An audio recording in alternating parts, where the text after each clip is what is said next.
I'm going to take you through the emotions, the motions, and everything in between that goes in, during, after, before any family gathering.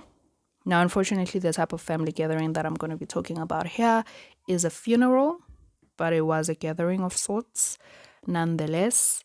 So, unfortunately, a couple of days ago, we got news that my cousin had passed away. And during the couple of days when preparations were made, and even on the day of his burial, there were a lot of things that happened that I took note of, that I noticed, things that were toxic, things that were dysfunctional, things that showed more of narcissism, emotional, psychological abuse going around within my family. And now this includes extended family, because as I always say in my episodes, I have a narcissistic mother and sister, which essentially just means they've emotionally and psychologically abused me all my life. So, a couple of days before we got the news that my cousin had passed away, a family friend was visiting her, my mother's friend to be specific.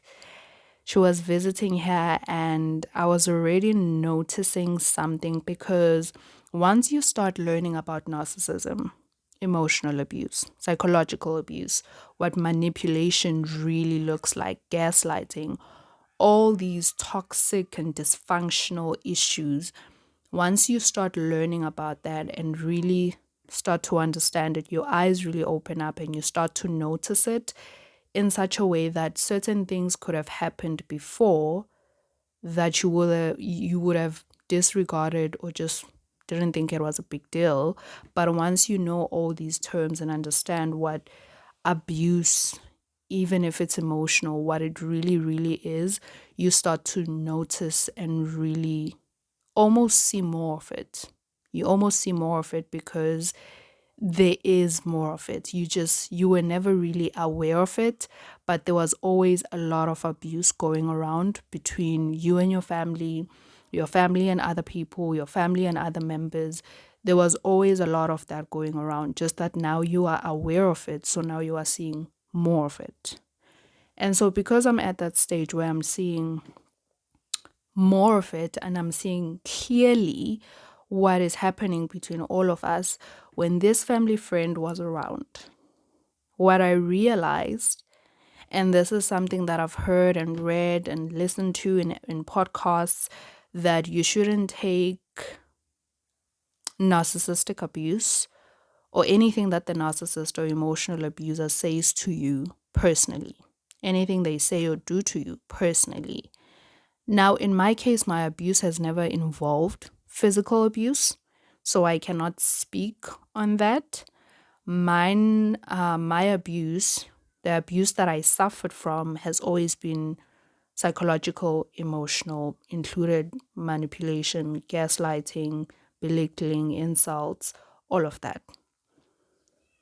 What they usually say, people who talk about narcissism, emotional abuse, and all that, they usually say, don't take it personal, because it's not really about you and it's not only done to you. Now, this one it's very hard to practice and to really put into action, to not take these things personally, because when you receive an insult, it's usually directed to you. When you feel belittled, it's usually directed towards you. So it's, even for me, it's still just a process that I'm trying to learn and not take these things so personally.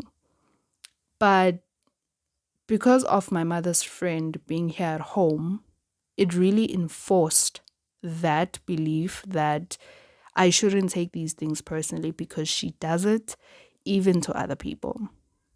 So this is one of the reasons that I think it's often said that you shouldn't take these things personally, because it's not just something that they do to you. Like my mother and my sister, it's not just something that they do to me, it's something that they also do to other people. So they can't help themselves. They are just abusive to anyone. No matter how much they love that person, no matter how much they claim to love that person, they are just going to be abusive They are going to be manipulative. They are going to gaslight that person. They are going to confuse that person. They are going to boss around that person. They're going to want to control that person. So it's not personal in the sense that it's not just something they're going to do to you. They're going to do to anybody else. Something is personal when you are the only one who experiences that. In as much as I do think I've obviously experienced more of the abuse from my mother and my sister because I spend more time with them. I live with them. So I get to see more of that side more than other people. But once I started observing how my mother and my sister are to other people, whether it be extended family members, their own friends, anybody else, I started seeing that it's not just something that they do to me.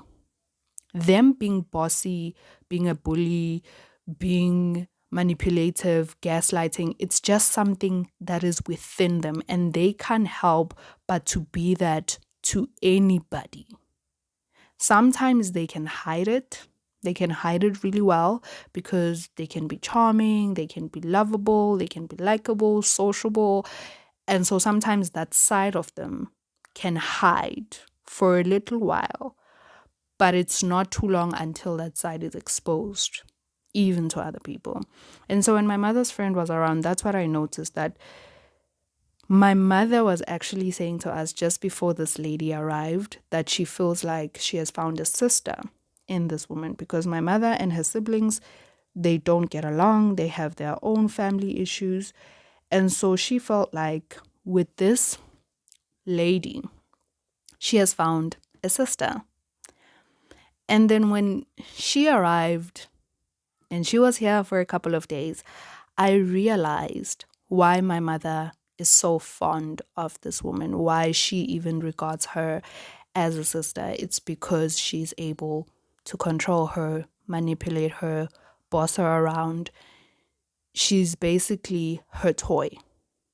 This lady is my mother's toy, just like I was her toy, just like we as her children were her toys. Now this is very hard to digest because I remember the first time I heard someone throw the word like you are basically a toy. And I couldn't believe that. I couldn't understand that. How could my own mother, how could any human being just regard somebody else as a toy, as something that they can just play with, as something that just gives them pleasure, makes them feel good, but that thing should not then expect her to make it happy. You know what I mean? So I'm a toy. My mother's friend that was around, she's her toy. My sister, my brother, we are all her toys. And anybody else who has ever encountered my mother and been close enough with her, they've all been toys to her. Because when you have a toy, it's for playing, okay? Literally speaking, when you have a toy, as a child, when you had a toy, it was for your pleasure. It was to make you happy. Okay? You play with the toy, you control it, you have full control over this toy. It doesn't tell you what to do or what not to do with it. You have full control over this toy and it makes you happy. It gives you happiness. You get to say what happens with it and you can throw it around. You can break it if you want to break it. You can toss it against the wall and it's not going to say anything. Now, the problem with my mother and any narcissistic human being, any emotional abuser, the problem they have with us, other human beings, being their toys, it's that we have feelings and we have a voice. And because I have a voice, I'm going to say, I don't like that you did that to me. I don't like how you spoke to me. I don't like how you treated me.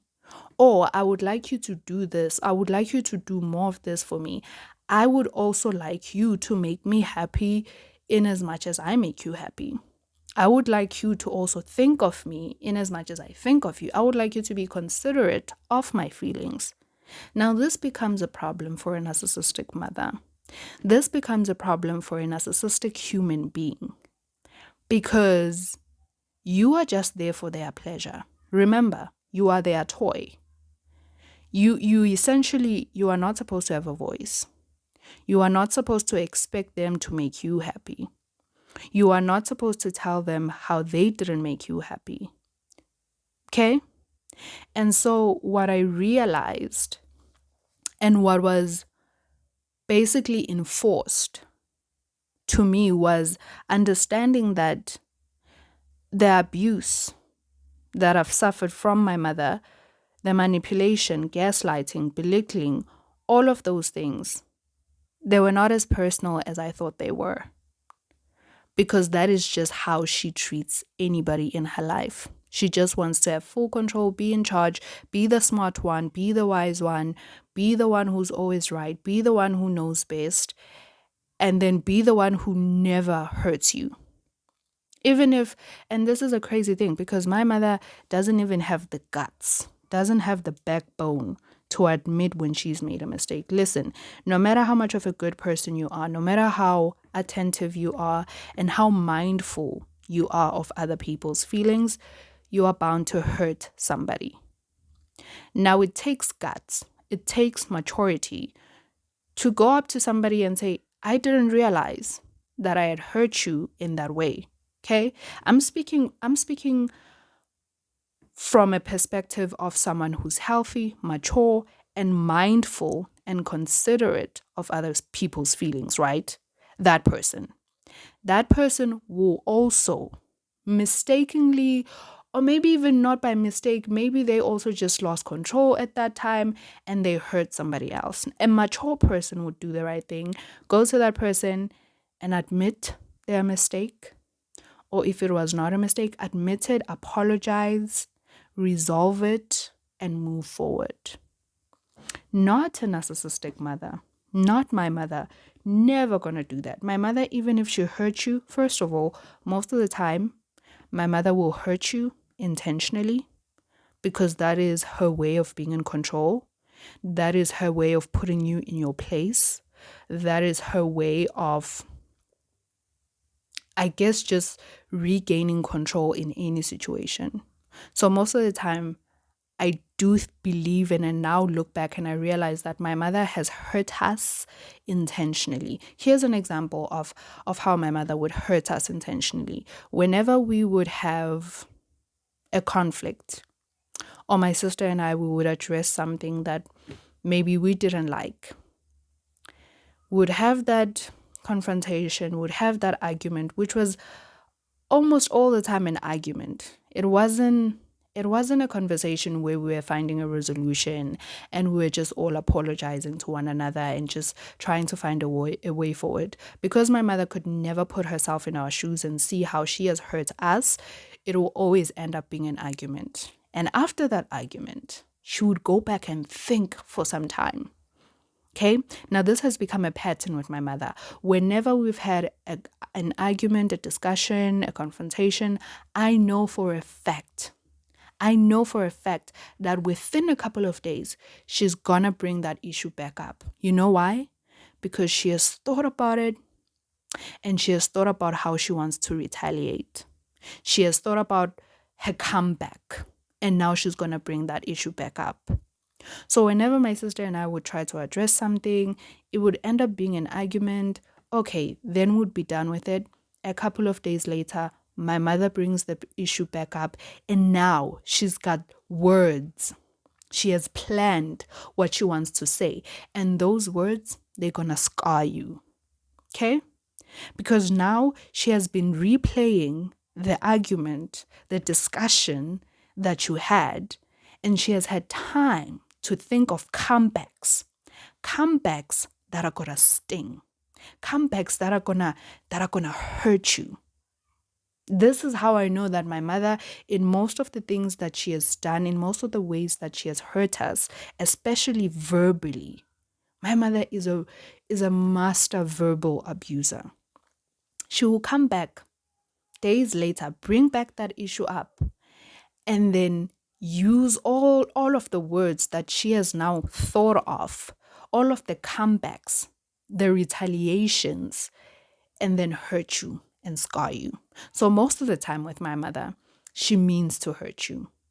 But in those other times where she didn't actually mean to hurt you, because as human beings, we are bound to step on each other's toes every once in a while, okay? Once it happens too often, then that's where you can start to look at abuse and a certain pattern, dysfunctionality, toxicity. But even in a healthy relationship, you are bound to have an argument. You are bound to hurt one another, even maybe if you did mean it or you didn't mean it, one way or another, it's bound to happen. So, in the cases where my mother didn't mean to hurt you, because in most cases she does, but in cases where she didn't mean to hurt you, she will dodge the bullet so hard. Like, she will not want to take accountability. I remember this one time, and I remember I told my sister because I was still trusting her at that time. I no longer trust her with anything. I no longer tell her anything, any issues that I have with my mother, because she is just as narcissistic and abusive as her. Like, my mother has produced a mini version in my sister, a mini version of her. So this one time, my mother walks by a sofa, and I have those jars. What are they called? Mason jars. Yes, I have those. I loved that mason jar. It was so cool. It was a glass. It was a green, bottle green color. I loved it. I loved it. You know, when you just like, I don't know, maybe it's just me. Sometimes I just have like a favorite cup and I just love that cup, and that's the cup I want to drink my tea in. And so that mason jar was like that to me. I would have my water, I would have my juice in it. And then she walks by the sofa and mistakenly, like hits it, and then it falls, just immediately breaks. Instantly, I understand. Like, right there and then for me, it's like, oh, like she was just walking past it. She didn't mean, I saw everything. She didn't mean to break it. And then my mother dodges apologizing for that. Can you imagine? Like, it was a mistake. You didn't mean to break it. I understand. I saw the whole thing. I witnessed it. I'd witnessed what just happened. So I know you didn't mean to break my jaw. But the way she avoided apologizing, I don't even remember what she said, but in whatever she said, I remember, like, because instantly I understood, oh, she just made a mistake. And my heart was breaking for that jar, because I was like, I loved that jar. But then my emotions quickly flipped when I saw her not owning up to what just had happened, not owning up to her mistake. A mistake you didn't mean to. And I saw her just avoiding to just simply apologize and say, I'm sorry, my baby girl, for breaking your jar. I know you loved it. Like, she wouldn't have even had to buy me a new one. Like, I'm not that kind of person, Like, if I know it was a mistake, it was a mistake. You don't have to buy another one for me. And my emotions quickly flipped from understanding that it was a mistake and just simply being heartbroken for my jar to me being angry at the fact that she's not even going to apologize. Are you serious? Are you not going to apologize for what you just did? I know you didn't mean it, but just because you didn't mean it doesn't mean you don't have to apologize to me. Yeah, that's my mother for you.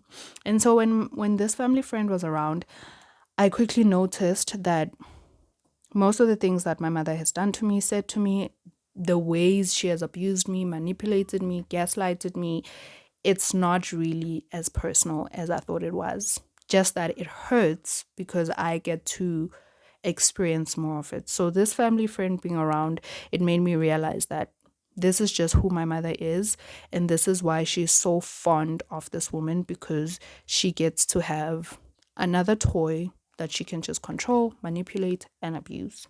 Okay, fast forward to the day that we got the news about my cousin's passing away.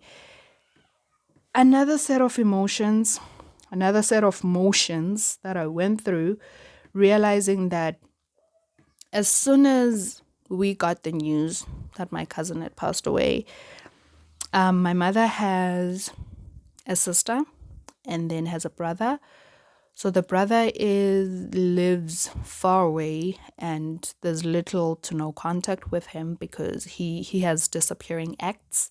He's that type of person. And so because the cousin who had just passed away is my late aunt's child, so my mother's sister's child. So the aunt that I still have now and my mother, they had to like join heads and figure out how they were gonna bury their niece. No, yeah, their nephew. Their nephew, yes. So he would have been their nephew. And then quickly what I realized is that everyone wanted to shine. And in previous cases, my aunt, because she has a lot of issues herself, I know of those issues. I know how she has hurt my mother. I know of the drama that she has caused in the entire family. I know all of the horrible things that she has done. But previously, she was the only villain. Okay? Like previously, my aunt was the only villain. I knew that she's just horrible. She likes attention. She does a lot of terrible things to her own family members, my mother included, her sister, okay? But this time around, I realized that my mother is also a villain in her own right.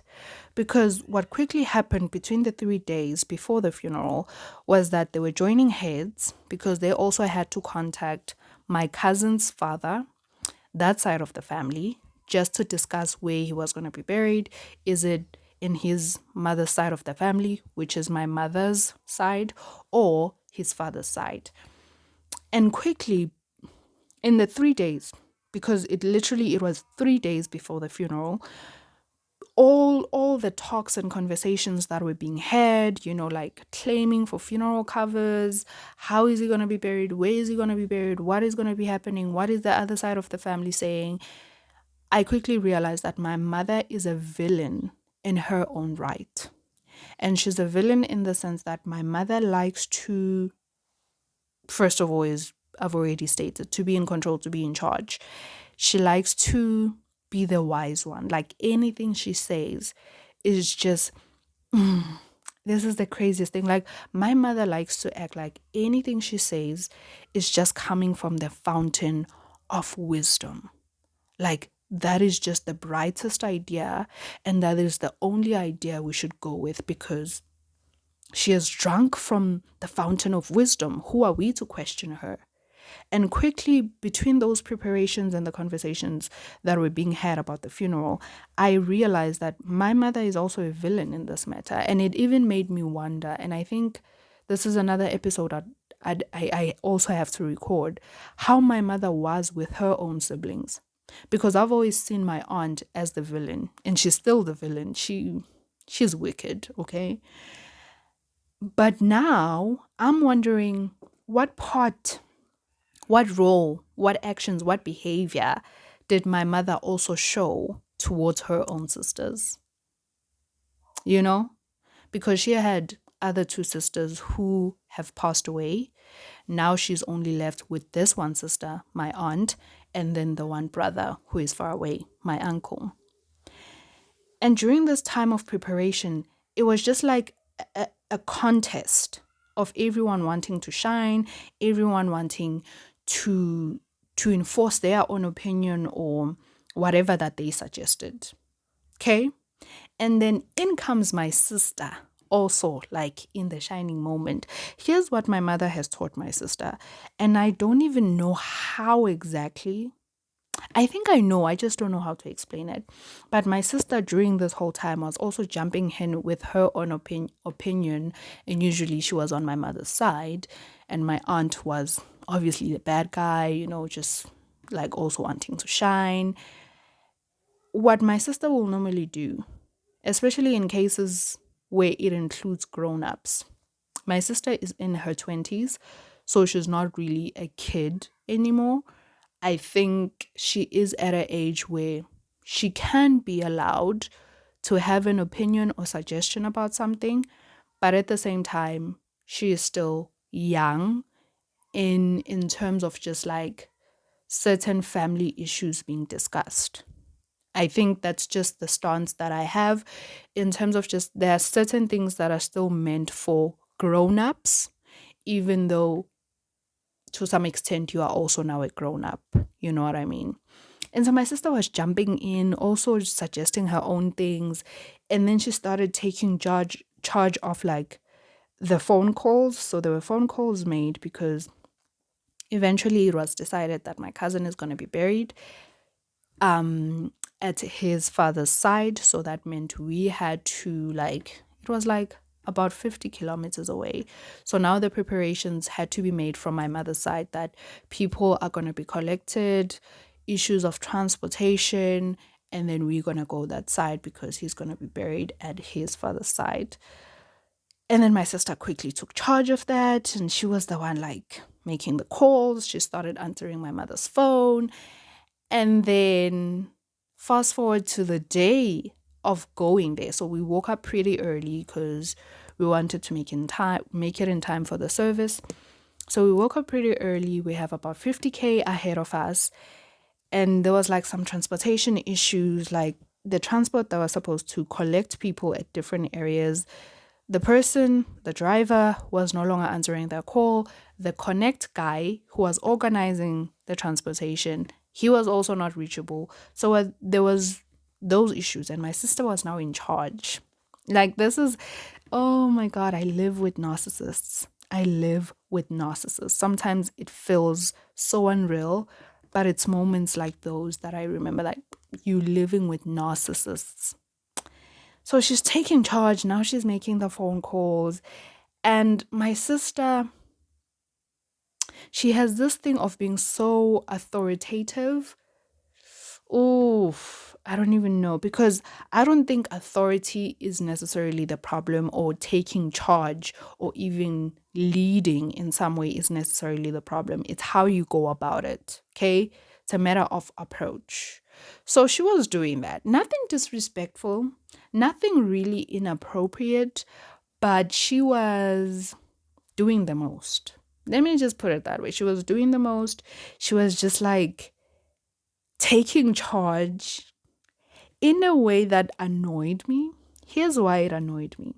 Because my sister, I've mentioned this in another episode, that I've realized that my sister is as anxious, deals with the level of anxiety that I deal with, perhaps even more.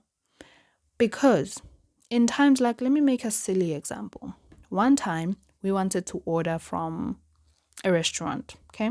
So we wanted to order from a restaurant, and usually because like it's not far away from us, like for us to just drive or go to a restaurant, usually we just go there and order something. So we're like, you know what, let's just order something, and then we'll just like drive around town and do a couple of errands so that by the time we're done, our food will be ready. So we had to call. And my sister was terrified of that. And she gave me the phone to do that. And this is just one example of many cases where my sister is afraid and scared and anxious to do something, that kind of just like, because in as much as maybe for somebody else, it's very just like casual for them to talk over the phone. For other people, it gives them anxiety, like, oh, now I have to speak on the phone to somebody that I don't even know, a stranger, and make an order. And I get that. I sympathize with my sister on that fact, because that is how I've always been for the longest time, because I also deal with severe anxiety that has been mostly caused by her, my sister, and my mother. Okay. So she gives me the phone, and then I end up ordering the food because she was anxious of just like making that call. But guess who's not anxious anymore? Guess who's not anxious on our way to the funeral? Speaking to relatives that she has never even spoken to, speaking to other people who are going to be collected, and go to the funeral who were my cousin's friends or like people related to the other two brothers that had just lost this cousin of mine. Like they were brothers of the cousin. Now she's not anxious. She's basically speaking to strangers, people she's never met. But because in this moment it makes her look good, she gets to take charge in a way that she likes. This annoys me because whenever she's not comfortable, she's anxious, she just throws the responsibility at me. Then I'm not supposed to be anxious. But whenever she feels like she's up to it, whenever she feels like, okay, now I get to shine, or I'm comfortable leading in this way or being in charge in this way, then I'll do it. She doesn't even give me an option to do it. Listen, I did not want to make those calls to all those people. I wasn't interested. It's not like I was jealous of her making those calls. But what annoyed me is that at times when she's anxious and scared and uncomfortable to make certain calls, instead of dealing with that and facing her own issues, she will just throw the responsibility at me. And many a times, my sister has done this. Whenever she's uncomfortable with doing something, whenever she's anxious because she has to do something, she will just throw it to me. She will throw the responsibility to me, and she will give this backhanded compliment of like, oh, you're so good at speaking to people. Am I? Most of the time, my family, they're always saying, oh, you are reserved, you're not good with people. And then when they are afraid and anxious to do something, all of a sudden I'm good at speaking. Oh, really? Now, that is what was annoying me at that moment as my sister was like taking charge and all of that. And then we get to the funeral. Service went well. The service went really well. Now this cousin of mine, we never really got to really know him. He was sort of distant. He isolated himself. We didn't really know him that well, but nonetheless, he was family. So we obviously had to be there. Funeral went well. And then afterwards, obviously now it's the time for greeting. When funeral is done, now everybody's greeting everybody. What I realized in that moment is how much damage my family has done to me. Because in that moment, because now like I'm seeing other aunts from like other sides of the family, or like my mother's side of the family. So now I'm like greeting all these aunts. Some of them I know, some of them I don't know. And I feel awkward and I feel like I don't know what to say. And my biggest worry has always been in cases like this, in any family gathering, like how do I act? How do I be? I don't want to be disrespectful. I don't want to seem like I'm too shy or too quiet or seem like what's the word? Nyaichela. What's the word? Conceited. Yes, I don't want to seem like I'm conceited. And so whenever there are family gatherings, and this is what I experienced after the funeral as we were like just greeting each other, talking to each other, I felt awkward. I felt out of place. I don't know how to be. And I mostly blame my family because I was either too shy. That is what they would always say. You're too shy. You need to speak up. You need to speak to people.